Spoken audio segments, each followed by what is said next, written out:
আমার তো মান সম্মান গেছে, তার সাথে আমার বোনের জীবনটাও শেষ। ও যদি বেঁচে হতো তাও কোনো ওর মূল্য নাই এখন।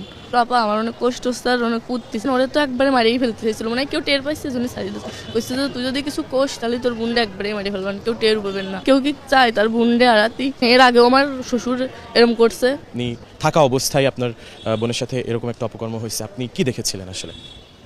আমি আমার বোন আর আমার হাজব্যান্ড একসাথেই ঘুমাইছিলাম, মনে করেন দরজা দিয়েই ঘুমাইছি।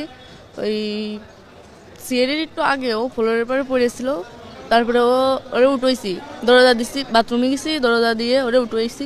উঠানোর পর ও একটু কথা করছিল আপা আমার অনেক কষ্ট হচ্ছে আর অনেক কুদতেছে। আমি ভাবছি তো ফ্লোরের পর অনেকক্ষণ পড়েছিল, ও তো খেয়াল করিনি।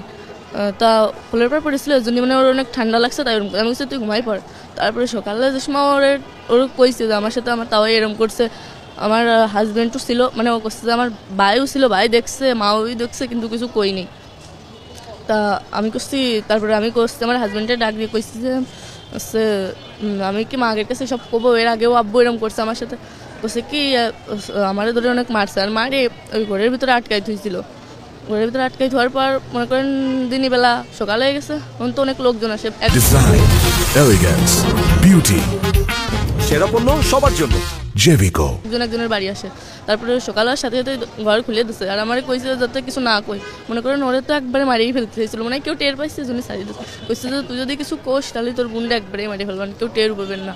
মারিয়ে সারিয়ে থোয়া না, মানে বাড়ির সবাই মিলে একসাথে কইছে। তাহলে সবাই মিলে যদি একসাথে এরকম করে আমি কোনে যাবো, বাড়িতে একা, কারোর কাছে ফোন উঠতেছে না। তারপর বাড়ির আশেপাশের লোক আসে দেখি আসি এরম করতেছে, জ্ঞান হারাই ফেলছে আর কেরম মুখ দেখে যা উঠতেছে।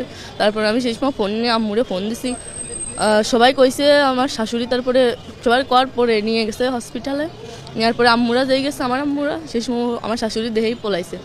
আর বাড়িতে আমার শ্বশুর ছিল, আমার দেবর ছিল, আমার হাজব্যান্ড ছিল, ওনারা তিনজনই পুলিশ গেছে আর পলাইছে, মানে বেশি যে সময় লোক হয়ে গেছে সেই সময় পলাইছে।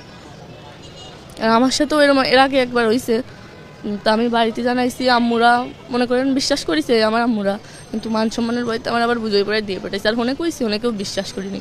আমার হাজব্যান্ডটা কলেই আমি যদি কই যে আব্বু আমার সাথে এরকম করে, তাহলে আমার ধরে খালি মারে, কয় কি তোরে মার, মানে আমার বোন যদি সেদিন আমার সাথে না থাকতো, মনে করেন সেদিন আমার সাথে ওরকম কিছু হতো। এর আগে কিরকম করছে আপনার সাথে একটু মনে করেন আমি বাথরুমে আইছি, আব্বু আমার মানে আমার শ্বশুর আমাদের পিছন থেকে জড়াই ধরছে, মানে কিছু করতে চাইছিল, কিন্তু মানে মনে করেন সেই সময় বেশি রাত না, রাস্তাতে লোক যাচ্ছিল, এর জন্য কিছু করিনি।